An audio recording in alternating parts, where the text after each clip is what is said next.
Welcome to the Depth Dive.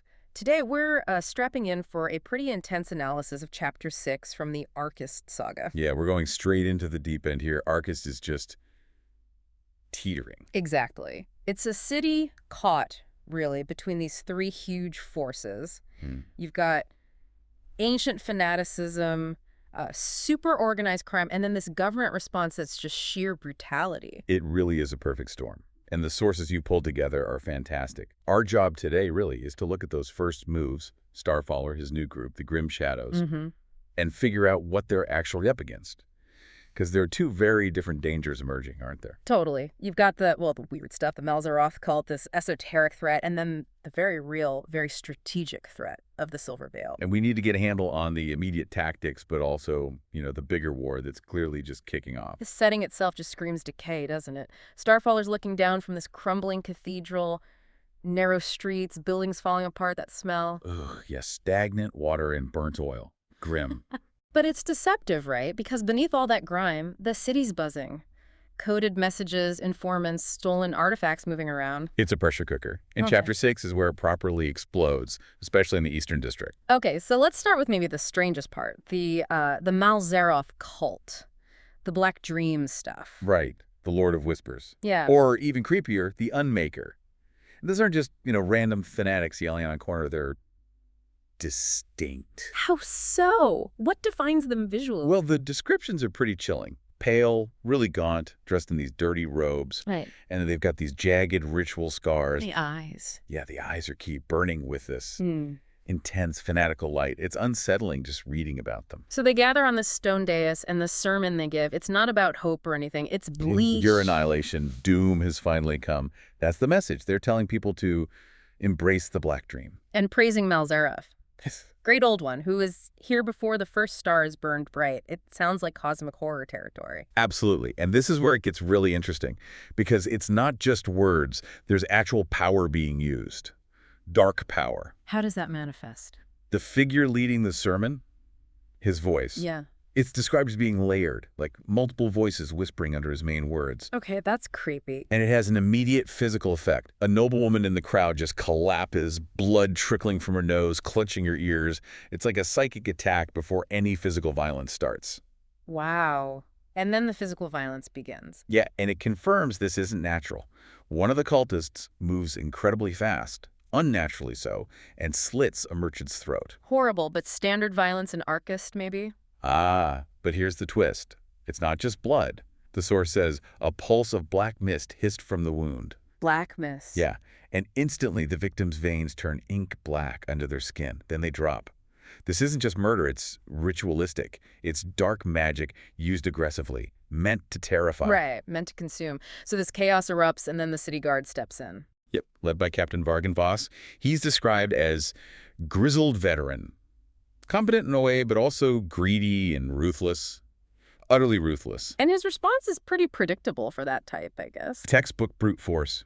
He just yells, cavalry, ride them down, no prisoners, no attempt at containment, just slaughter. And the cavalry just obeys, cuts them down. Completely. Total massacre.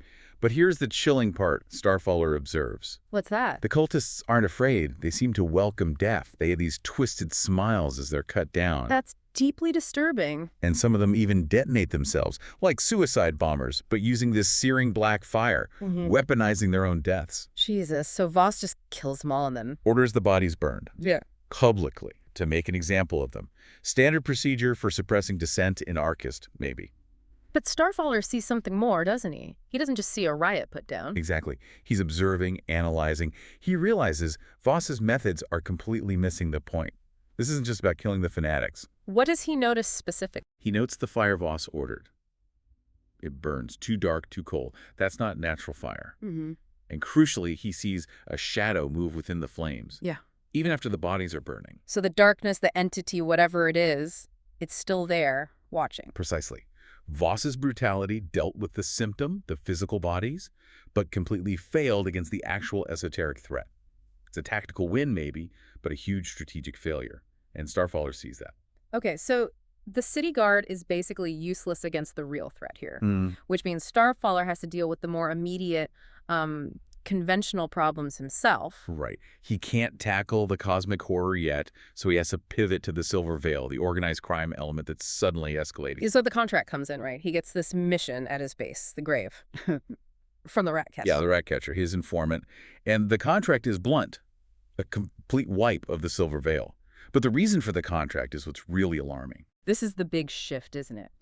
Because the Silver Veil, they were always about kidnapping, blackmail, high-end stuff, but motivated by greed, money. Exactly. Standard, albeit nasty underworld stuff. But now, the merchant houses aren't offering ransom. They're paying Starfaller this fortune because the Veil isn't taking slaves or demanding money anymore. They're demanding children, specifically the children of lords and ladies, for sacrifice. That's the monstrous detail. It completely changes the game. It's not about profit now. It's about ritual. And the rat catcher confirms this. Flat out confirms it. Yeah. Says they're offering them up. Doesn't know exactly why or to whom, but it confirms the Veil has crossed a line. They're not just criminals anymore. They're serving something darker. Which potentially links them back to the Malzeroth stuff, maybe, or something similar. It definitely suggests the lines are blurring between the different kinds of darkness and Arcist. So Starfaller has to act, and fast. And this first move is pure tactics, an ambush. Clinical. A Veil caravan moving enchanted supplies through mountain passes. We see his team in action, Lyra with the daggers, Silent Death. Saren handling the magical side, detecting cloaking spells, setting up barriers. Efficient, surgical. Very. They take the caravan. But even in victory, there's this ominous note. The captured leader. Right. Starfaller takes down the masked leader, shatters his weapon. But just before the guy passes out, he whispers something. What does he say? Too late. It's already begun. You won't win this war. The Veil sees all. Chilling. So the caravan was just a tiny piece. The sacrifice is the main plan. It's already in motion. Seems like it. And that phrase, the Veil sees all, suggests their network, their influence, runs much deeper than just supply lines. Starfaller realizes he needs more firepower, more reach, now. Which leads him to make a deal with the devil, basically. Pretty much. He knows the Grim Shadows, his own crew, aren't enough for this complete wipe the contract demands, especially with the clock ticking on those sacrifices. So he needs allies. Unsavory allies. Enter Kale Dustbane, leader of the Dead Sons Guild. A group that absolutely thrives on the chaos Starfaller is, in theory, trying to contain. This is an alliance born of pure desperation.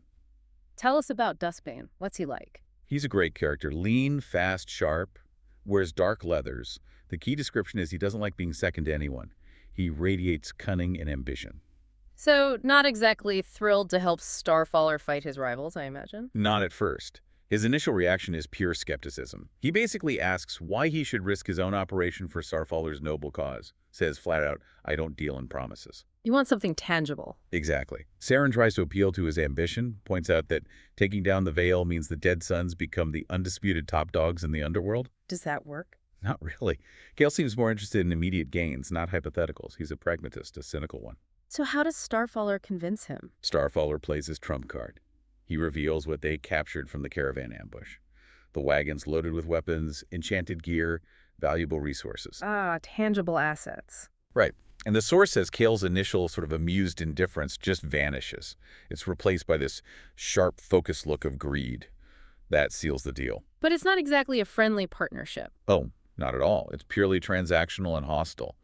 Kale openly admits he'll probably try to kill Starfaller later if he becomes inconvenient. And Starfaller's response? Throws it right back at him. You'll try to kill me? I'd love to see you try. It establishes this really tense, volatile dynamic, business only. So they agree on a plan for the next attack. Yeah, a hybrid approach. Stealth first, led by Starfaller's team, then overwhelming force from both crews hitting simultaneously. Okay, so the alliance is forged, however shaky. Now for the big attack on the Silver Veil command post. Hidden beneath a warehouse. The Trading Guild warehouse, yeah. Very clandestine. And the attack plan is smart, coordinated. Saren takes out the magical wards protecting the place. Lyra leads an infiltration team. Right, to sabotage defenses from the inside. Then, bam! The combined force, Grim Shadows and Dead Sons mercs, just crashes in. Savage force, the text calls it. But the Veil isn't just going to roll over. They have defenses. They have their elite guard, their field captains, the infamous Three Hammers. Okay, who are these guys? Gorak the Iron Maw, Drax the Bone Crusher, and Vorak the Blood Drinker. Sounds pleasant, right? Not really. What makes them so tough? They're described as these brutal half-orcs. Huge, strong, and their armor is literally fused with bone and melted metal. Terrifying figures. And they hit hard. Immediately. Yeah. There's a scene where Drax just shatters Mercenary's heavy shield with one blow and then runs him through, sword going right through the armor and chest.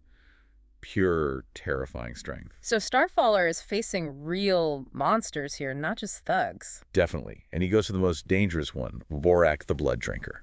How does that fight go? Starfaller is faster, more agile. He dodges Vorak's massive hammer, manages to wound him, cripple him slightly by severing tendons, but then he uses that ability. The Shadow Chain. Yes. This is crucial for you, the listener, to understand Starfaller. A chain made of shadow erupts from his hand, wraps around Vorak. He touches Vorak with his other hand, which glows silver, and Vorak just screams, an agonizing sound. Well, that happens to him. His body visibly withers, skin blackens like burnt paper, muscles shrivel. When Starfaller pulls back, Vorak is just this desiccated husk. Wow. That's not standard fighting. It's horrifyingly effective. It is. And the source makes a point of telling us why Starfaller does this, or at least the effect it has on him. What's the effect? You feel stronger immediately. And that constant gnawing hunger he seems to carry, it's satisfied. So he's literally consuming Vorak's life force. That's exactly what it looks like. It's not just killing, it's absorbing. Which raises a lot of questions about Starfaller himself. Okay, so Vorak is dealt with. What about the other two hammers? They fall pretty quickly after that, facing the combined force. Saren hits Drax with a pulse of violet energy, engulfing him in dark flames. And Kale Duskbane? Does he get his hands dirty? Boy, Yeah. Kale delivers the killing blow to the last one, Gorak, seals the victory, and maybe proves his worth in the Alliance. So the command post is taken. A major victory. A huge tactical victory. The Veil's central command in this area is shattered. And Kale, watching Starfaller's methods, seems to gain a new, perhaps grudging respect. What does he say? He looks at Starfaller and says, "You fight like a man with nothing to lose." Which is probably true. It leaves them with the resources they need, the Alliance solidified, but yeah, those questions about Starfaller's power linger. They definitely do. So let's wrap this up. What are the big takeaways here? What does this chapter really set up for the rest of the Arcus conflict? Well, the immediate result is clear. The Silver Veil is badly wounded, their infrastructure is smashed, at least locally, and Starfaller has this powerful, if dangerous, alliance with the Dead Suns. But the bigger picture. The bigger picture is defined by two key things we learned. First, the Silver Veil isn't just about greed anymore. This shift to ritual child sacrifice means they're serving some darker entity or purpose. That connects the crime to the weirder stuff. Right. And the second thing. The Malzeroth cult. Voss and the city guard thought they solved that problem with fire and swords. But Starfaller saw that shadow in the flames. That threat is still out there, unseen, probably growing, and the guard is completely unprepared for it. So Starfaller's group, the Grim Shadows, might be the only ones who can actually fight both these fronts, the criminal underworld and the supernatural horror. It seems that way. They have the tactical skill for the Veil and Starfaller. Well, he has methods for dealing with darker forces, as we saw. Which brings us right to that final, really provocative thought for you, the listener, to chew on. Yeah. Think about it. Starfaller defeated Vorak by draining his life force, leaving that husk behind, consuming him, essentially. And the Malzeroth cult. Their whole sermon was about the consuming of Vikist. That's their goal. So the methods start to look disturbingly similar. Exactly. When you fight forces defined by consumption and darkness, by using abilities that consume and draw on shadow, how far can you go down that path? How long before the line between the hunter and the monster blurs or disappears entirely? That's the question hanging over everything as this war in Arcus really gets started. How far is too far?